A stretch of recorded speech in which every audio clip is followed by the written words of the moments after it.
Capítulo 6. O centro da quietude. Um furacão é uma das forças mais perigosas e destrutivas da natureza na Terra. Chuvas torrenciais associadas a ventos que frequentemente ultrapassam os 320 km/h podem devastar completamente as ilhas ou regiões costeiras por onde passam. A perda de vidas humanas pode ser horrível. Em 1900, um furacão atingiu a comunidade de Galveston, no Texas, devastando a maior parte da ilha. Pegos despreparados, cerca de 10.000 ou mais habitantes foram varridos pela tempestade. Uma das características peculiares de um furacão é o olho, que é um centro de quietude, no qual giram em torno dele os ventos turbulentos e as chuvas torrenciais. Muitas pessoas que passaram por um furacão descrevem o olho como um período de calma misteriosa, quase que sobrenatural. Os ventos diminuem repentinamente, a chuva para, o céu clareia e há um período de silêncio por várias horas, até que o lado de trás da tempestade passe, chutando o vento e a chuva novamente na direção oposta, como antes. Assim como no natural existe um olho ou o centro de quietude no meio de cada furacão, assim é no reino do Espírito. Existe um refúgio ao qual podemos nos voltar das tempestades e pressões da vida. Assim como havia uma progressão no tabernáculo de Moisés, que era do átrio externo ao lugar que permanece em mim e eu nele, esse dará muito fruto, pois sem mim não podeis realizar obra alguma. A única maneira de sermos e permanecermos receptivos ao Senhor é ficarmos presos a Ele. As qualidades da receptividade incluem a consciência de Deus fluindo através de nós, o reconhecimento de que toda a nossa capacidade, força, sabedoria e compreensão vem de Deus, e um senso de completa dependência do Espírito Santo na vida diária. O ingrediente final do estado meditativo é o fluxo espontâneo. Em João capítulo 7, versículo 38 e 39, Jesus diz: "Quem crê em mim, como diz a Escritura, do seu interior fluirão rios de água viva." Ele estava se referindo ao Espírito, que mais tarde receberiam os que nele crescem. Esse rio de água viva tem sua fonte no próprio Deus, mas fluirá espontaneamente de dentro de nós, assim como um rio natural flui espontaneamente de uma nascente. As características do fluxo espontâneo incluem a sensibilidade e a vontade de seguir os impulsos internos, a consciência da expressão criativa fluindo para dentro e o desconforto de viver em uma caixinha seguindo os padrões desse mundo. Deus colocou um rio de água viva, o seu Espírito, dentro de cada um de nós. Mais do que nós desejamos, Ele deseja ainda mais que o rio flua de nós. A maneira de entrarmos nesse rio é entrando no centro do sossego. Lá podemos orar para que não aconteça um gotejamento, mas sim que jorre a água viva e se derrame, para que sejamos um jardim bem regado e uma fonte refrescante, onde outros podem vir e se renovar no fluxo vivificante do Senhor. Orar é se tornar amigo de Deus. Qualquer amizade passa por diferentes estágios de desenvolvimento. O mesmo se aplica à nossa amizade com Deus. Nós nos movemos para níveis progressivamente mais altos e mais profundos em direção ao objetivo da união perfeita com Cristo. Esse foi o tema do Castelo Interior de Santa Teresa de Ávila. Talvez pudéssemos definir a oração como dois amantes compartilhando o amor. Se isso parece assustadoramente íntimo, pode ser porque ainda temos problemas para pensar em Deus de uma maneira tão pessoal ou considerar o nosso relacionamento com Ele como um relacionamento de amor. Muitos cristãos não acham que Deus realmente os ama.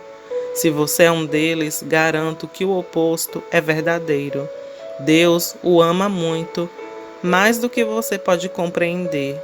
O amor dele por todos nós é ilimitado. Uma das glórias do céu será a oportunidade de passar a eternidade conhecendo o amor eterno do nosso Deus eterno. Durante esse tempo que ainda estivermos aqui na Terra, temos a chance de nos tornarmos amigos de Deus. Alguns identificaram 5 estágios de amizade que são verdadeiros, que se refere tanto sobre o relacionamento humano como a nossa amizade com Deus. O estágio 1 é o casual, onde falamos sobre coisas gerais, como esportes, clima, hobbies, política e etc. É basicamente uma conversa superficial, mas lançando as bases para um relacionamento mais profundo. O segundo estágio é o estágio de confiança inicial, onde primeiro começamos a compartilhar alguns de nossos pensamentos e sentimentos pessoais. À medida que a amizade continua a se desenvolver, avançamos para o estágio 3, que é a confiança profunda. Esse é o nível em que compartilhamos os nossos sonhos, nossos erros e nossas frustrações. A amizade é profunda o suficiente para que possamos confiar ao nosso amigo as nossas vulnerabilidades.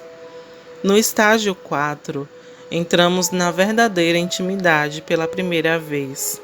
Nos sentamos em silêncio com o nosso amigo e experimentamos uma presença que é além das palavras humanas. O estágio final é a união, onde nos tornamos um com o nosso amigo, sentindo como ele se sente e agindo como ele age. Jesus disse em João capítulo 15, versículo 15: Já não vos chamo escravos, porque o escravo não sabe o que faz o seu senhor, mas vos chamo de amigos, porque tudo o que eu ouvi de meu Pai vos fiz saber. Que grande bênção e que privilégio é ser chamado de amigo do Senhor. Conhecemos o nosso maior amigo por meio da oração. Como Mark e Patty Virkle dizem, orar não é fazer algo, mas é estar com alguém até me tornar um com ele, até que eu me torne a expressão de Jesus. Outra maneira de descrever a oração é que ela é o desejo expresso. Em cada petição, em cada intercessão, em todas as nossas súplicas e toda vez que relembrarmos a Deus da Sua palavra, temos que ter a certeza de fazer com que os nossos pedidos sejam conhecidos a Deus, expressando nosso desejo de maior amizade com Ele. Em todos os momentos, devemos continuar segurando a mão dele, erguer a nossa mão para cima, enquanto estendemos a outra mão para fora com fé.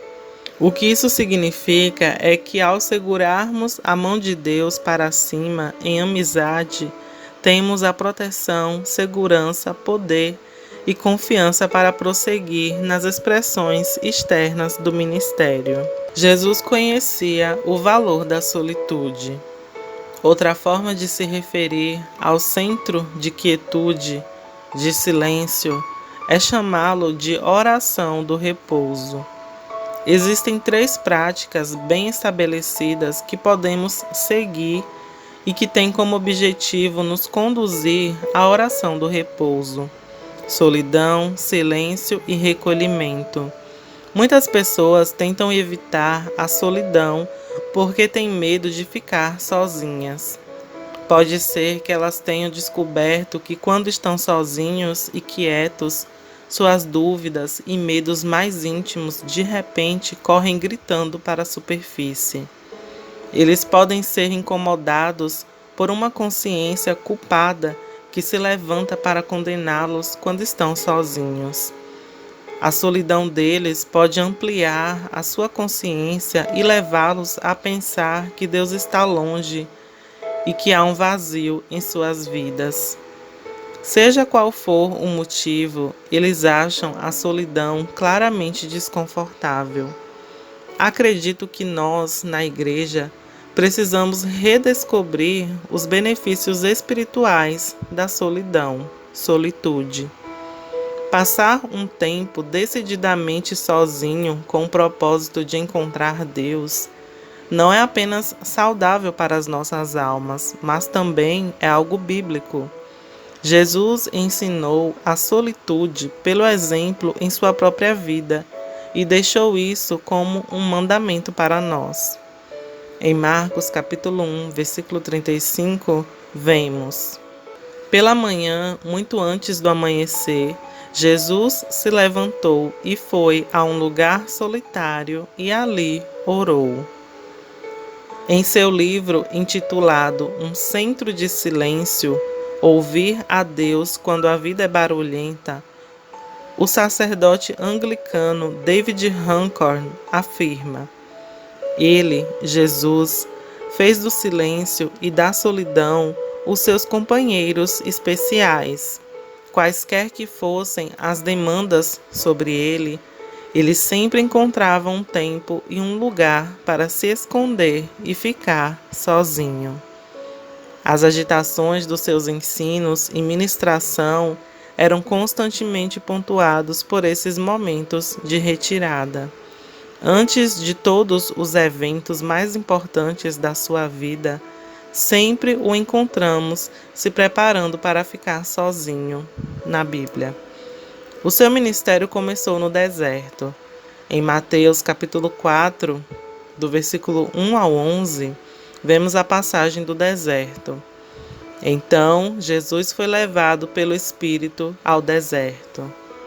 Ele fez a escolha dos seus discípulos depois de uma noite inteira sozinho em oração.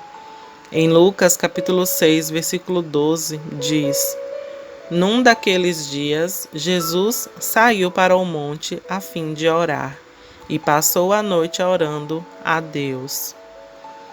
Quando João Batista morreu, Jesus passou um tempo sozinho. Em Mateus capítulo 14, versículo 13, diz: Ouvindo o que havia ocorrido, Jesus retirou-se de barco em particular para um lugar deserto. Antes da glória da transfiguração, nós o encontramos sozinhos com os discípulos em oração. Em Mateus capítulo 17, versículo 1 ao 9. Tomou Jesus consigo a Pedro, Tiago e a João, seu irmão, e os conduziu em particular a um alto monte. Nesses lugares solitários, as fontes profundas da vida do Espírito o reavivaram, a vontade do Pai o fortaleceu e o amor do Pai o inspirou. Ele ensinou aos discípulos a fazer o mesmo. Depois de um tempo atarefado, depois de ministrar e ensinar, Jesus lhes disse: Venham comigo para um lugar deserto e descansem um pouco. Assim, eles se afastaram num barco para um lugar deserto. Marcos 6, versículo 31 e 32. Todos nós precisamos de um tempo a sós com Deus. Jesus também incluiu a solidão como um mandamento. Em Mateus 6, ele diz: Mas quando você orar, vá para o seu quarto, feche a porta e ore a seu pai que está em secreto. Então o seu pai, que vê em secreto o recompensará. Você vai se lembrar do capítulo 3 desse livro, que vimos que a casa do Pai está dentro de nós e tem muitos quartos. Quanto mais nos refugiarmos para o nosso quarto interior, para comungar com o nosso Senhor, mais aposentos descobriremos em nosso coração que podem conter fardos de oração que Ele nos dá. Minha esposa aprendeu isso há alguns anos. Um dia o Espírito Santo estava se movendo sobre ela de uma forma muito forte e ela se sentiu tão cheia que pensou que não aguentaria mais. Então o Senhor começou a fazer perguntas a ela. Você pode aguentar mais pela Alemanha? Você pode levar mais para a Albânia? Você pode pegar mais da minha presença? A cada pergunta, ela olhava no fundo do seu coração e descobria outro quarto, outro cômodo, que ela nem sabia que existia. Ela descobriu que sim, ela poderia demorar mais tempo na presença do Senhor. Ela poderia suportar o peso de glória sobre ela. O Senhor, então, encheu esses cômodos, esses quartos, dentro dela, com uma parte do coração dele, um fardo para o povo dessas nações. O que estou querendo enfatizar é simplesmente que quanto mais tempo passarmos orando em nosso quarto interior, mais nossa capacidade de orar aumentará. Quanto mais nos rendermos ao Senhor em oração, mais do coração dele, ele nos confiará. A solitude nos ajuda a centrar os nossos corações em Deus. Dallas Willard, em seu livro O Espírito da Disciplina, ele escreve: devemos enfatizar novamente o deserto ou o quarto secreto, que é o principal lugar de força para o iniciante, como foi para Cristo e para Paulo. Eles nos mostram, com a sua própria vida como exemplo, sobre como devemos fazer. Em total solidão é possível ter silêncio, ficar quieto e saber que Jeová, de fato, é Deus, como vemos no Salmos 46, versículo 10.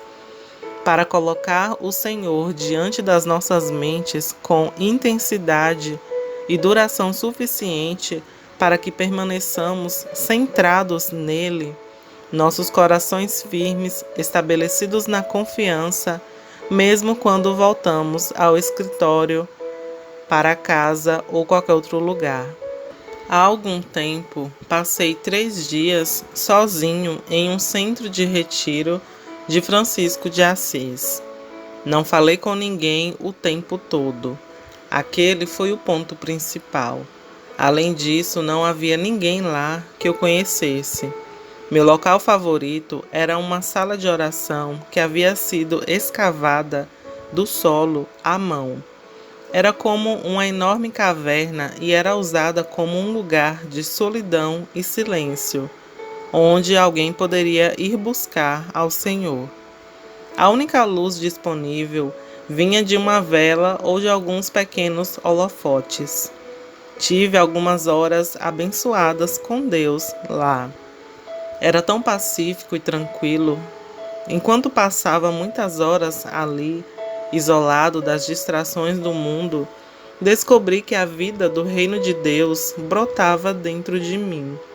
Eu apenas me aquietei e deixei o Espírito Santo alimentar a minha alma. Foi maravilhoso.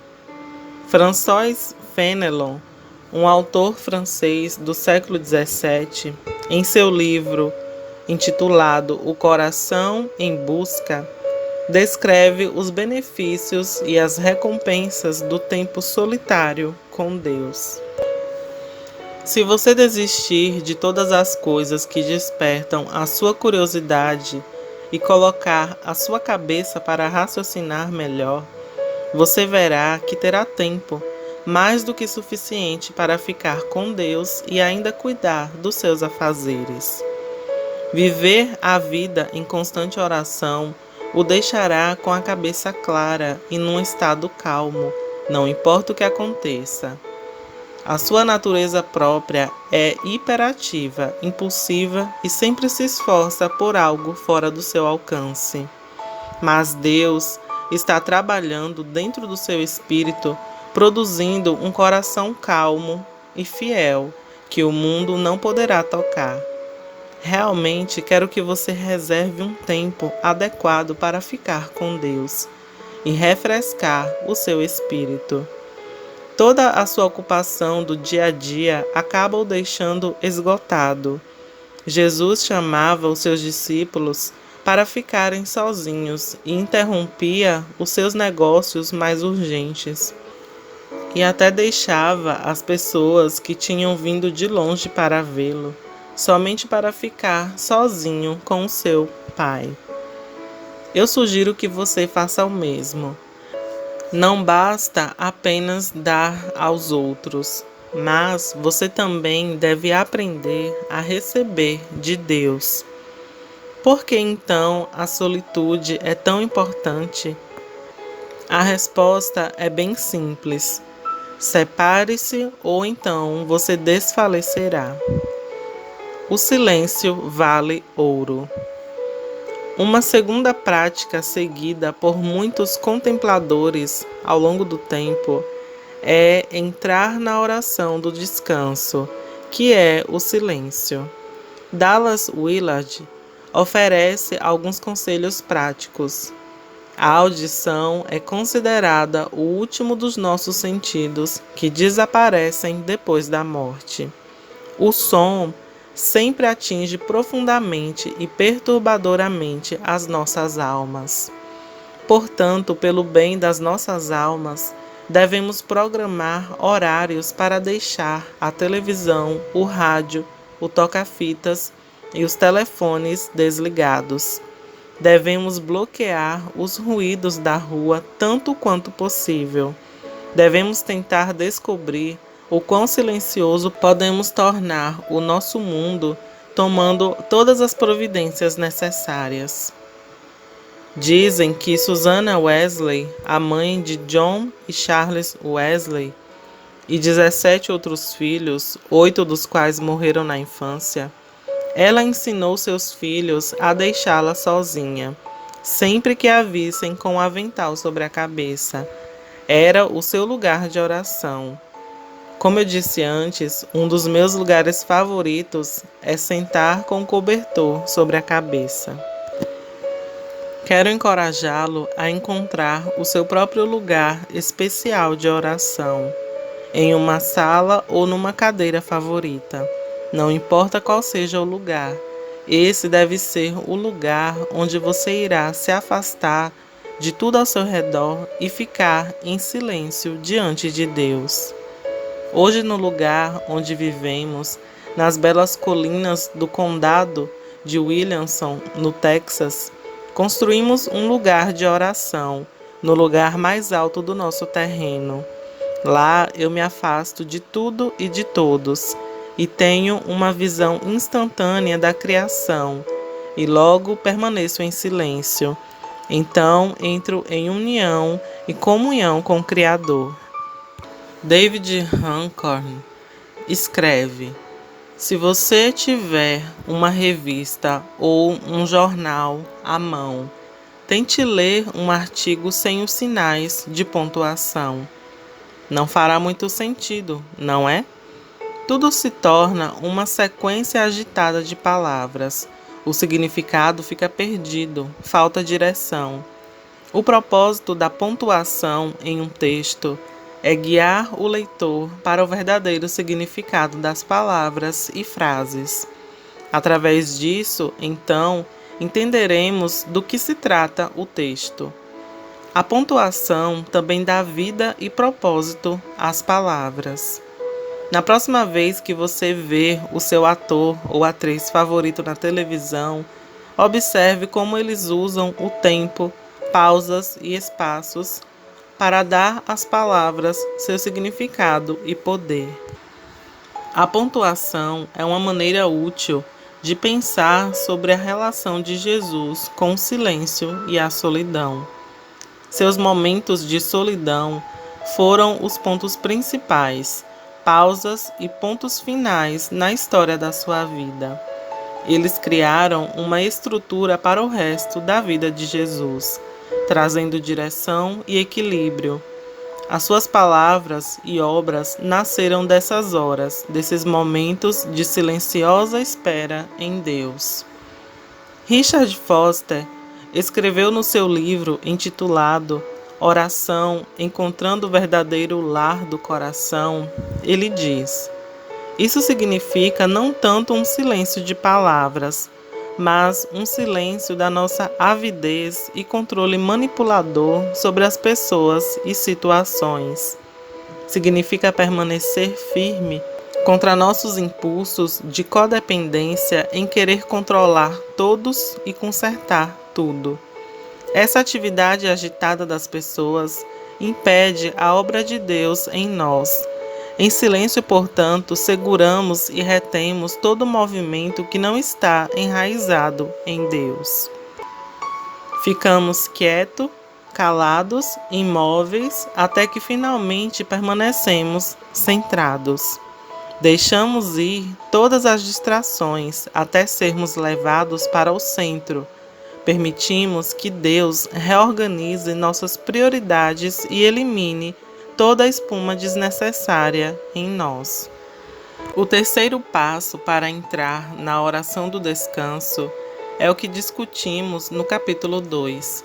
Significa entrar em tranquilidade de mente, coração e espírito, com tudo em equilíbrio adequado. A oração do descanso é o lugar onde o crescimento e a cura podem ocorrer. Qual é o nosso objetivo quando entramos na oração do descanso? Procuramos nada menos do que uma união maior com Cristo. Sei que isso já foi afirmado várias vezes, mas é porque isso é tão fundamental para entendermos plenamente tudo o que estamos falando aqui. O nosso objetivo na oração contemplativa é entrar em um nível maior de união com Cristo e experimentar níveis cada vez maiores de intimidade espiritual com Ele. Juliana de Norwich, uma mística inglesa do século XIV, disse: a razão pela qual oramos é para nos unirmos à visão e contemplação daquele a quem oramos. Boaventura, que era seguidor de São Francisco de Assis, declarou: nosso objetivo final é a união com Deus, que é um relacionamento puro onde não vemos mais nada. Falando agora da minha própria experiência ao tentar aprender mais sobre essas formas contemplativas que foram tão negligenciadas ao longo dos anos, eu descobri que quando comecei a aquietar a minha alma diante do Senhor, eu tive que aprender primeiro como trazer as fortalezas da minha mente em cativeiro a Cristo, e cada pensamento em obediência a Ele.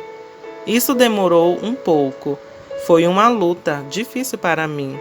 Depois, porém, passei pelo estágio do recolhimento e entrei no lugar de comunhão com Ele. Esse é o lugar que às vezes também é chamado de oração de escuta. É o lugar onde você pode começar a ouvir o Senhor e ver a dimensão do Espírito Santo. Muitas vezes, nesse estado de espírito reflexivo, ativei em mim o dom de discernir espíritos. Na sala que sempre oro, às vezes vejo luzes piscando, quase como uma exibição de cores aparecendo diante de mim. É um pouco similar com a descrição no livro de Apocalipse do arco-íris em torno do trono de Deus.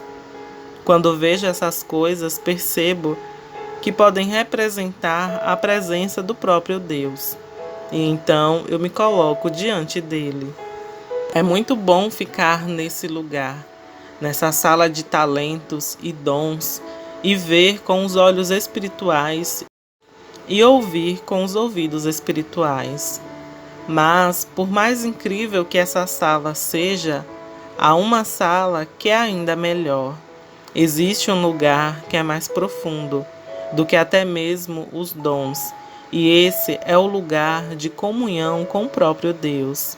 Nesse lugar não precisa de palavras. Esse é o centro da quietude, do silêncio, o lugar onde Deus está. Essa é mais do que apenas uma sala de dons, é a sala do próprio doador de dons. É por isso que é muito melhor. Poderíamos ficar na sala de dons, mas Cristo está nos chamando mais profundamente.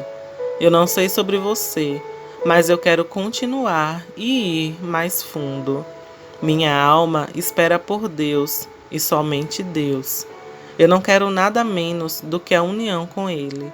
Esse centro de quietude, onde nenhuma palavra é dita e nenhum som é ouvido, onde Ele e eu comungamos em silêncio, de amigo para amigo, em uma intimidade que é muito profunda e preciosa, além das palavras. Nossa velha amiga, Madame Guyon, tem algumas palavras de sabedoria para nós a respeito da nossa união com Cristo. Ao entrar no nível mais profundo do conhecimento do Senhor, você acabará descobrindo um princípio que chamarei de lei de tendência central. Ao continuar mantendo a sua alma profundamente centrada no seu interior, você descobrirá que Deus tem uma qualidade, que é a atração magnética. O seu Deus é como um imã. O Senhor naturalmente o atrai mais e mais para Ele. Chegamos agora ao último estágio da experiência cristã, a divina união. Não se chega nesse lugar apenas pela sua própria experiência. A meditação não trará a união divina. Nada do que fazemos é suficiente para isso. Não basta amar ao Senhor, adorar, se sacrificar a Ele. Será necessário um ato de Deus para tornar a união uma realidade. Então vamos concordar nisso. Existe uma união divina e existe um caminho. O caminho tem um começo, um progresso e um ponto de chegada. Além disso, quanto mais perto você chega da consumação, mais deixa de lado as coisas que o ajudaram a começar. Claro, também existe um meio, pois você não pode ir do começo ao fim sem que haja um espaço intermediário. Mas, se o final for bom, santo e necessário, e se a entrada também for boa, pode ter certeza de que o trajeto entre esses dois pontos também será muito bom. Na verdade, essa é uma boa e digna jornada. Uma vez que o Senhor nos trouxe com paciência e amor para o centro da quietude com Ele, podemos descansar nele e desfrutar da sua presença. Ao mesmo tempo, podemos refletir sobre a grandeza do nosso Deus e suas preciosas promessas, e ponderar, refletir em nosso coração os seus caminhos.